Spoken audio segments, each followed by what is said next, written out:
அஸ்ஸலாமு அலைக்கும் வரஹ்மத்துல்லாஹி தஆலா பரகாத்துஹு. ஹாஜி, நம்ம ஸ்டார் உம்ரா சர்வீஸ்லேருந்து வந்திருக்கீங்க. நம்ம வரும்போது நீங்கள் எத்தியோப்பியன் ஏர்வேஸில் வந்திருக்கீங்க. அங்கே நம்ம அக்காமடேஷன் உங்களுக்கு ரெடி பண்ணி கொடுத்தோம்.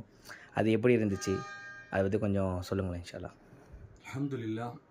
அதாவது நாங்கள் சென்னை டு எத்தியோப்பியா இறங்கிட்டோம். இறங்கினா அதுக்கு பின்னால் எங்களுக்கு கண்ணியமான முறையில் உபசரிப்பு. எங்களை வால்டிஸ் சகோதரங்க கூட வந்திருந்தாங்க.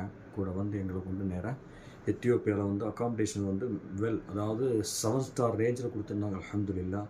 அதுக்கு நன்றி அல்லாஹ்வுக்கு தான் சொல்ல வேண்டி இருக்குது.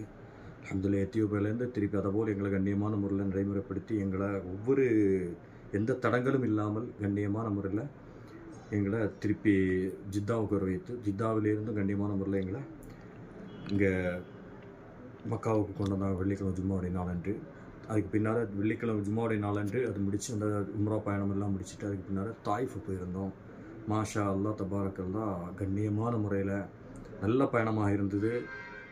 தெரிய முடியாத சில தகவல்லாம் அதிலேருந்து எங்களுக்கு கிடைச்சிது. அல்ஹம்துலில்லாஹ். அல்லாஹ்வுக்கு நன்றி சொல்லிட்டு வரோம். இதன் அடுத்த கட்டமாக மெயினாக குறிப்பாக சொல்ல வேண்டியது, இந்த ஸ்டார் உம்ரா சர்வீஸ் எனக்கு தெரியாது. நாங்கள் கன்னியாகுமரி மாவட்டத்திலேருந்து கிளம்பி எங்கிட்ட கேட்டாங்க போலாம், ஏன் அதை எதுக்கப்பா சென்னையில் கொண்டு கொடுக்குற அப்படின்லாம் கேட்டாங்க. நீங்கள் 5 பேராக போகிறீங்களா இப்படி? நான் சொன்னேன், ஒன்றும் பிரச்சனை இல்லைம்மா, அங்கே நல்ல ஒரு கண்ணியமான சர்வீஸாக இருக்குது. அதை அவங்க நடைமுறைப்படுத்திட்டாங்க. நாங்கள் ஏதோ குறை வைத்து விட்டோமோங்கிற பயம் எங்களுக்கு இருக்குது. அதுக்காக அதிகமாக இஸ்திக்பார் செய்துட்ருக்கோம். அல்லாஹ்விட்டு கையேந்திக்கிறோம். அந்த உம்ரா சர்வீஸ் மீண்டும் சிறப்பாக செயல்பட அல்லாஹ்வுடைய வேண்டியவனாக முடித்துக் கொள்கிறேன். வாஹிர் தஅவானா அல்ஹம்துலில்லாஹ். ஜஸாக்கல்லாஹ் ஹாஜி. அஸ்ஸலாமு அலைக்கும்.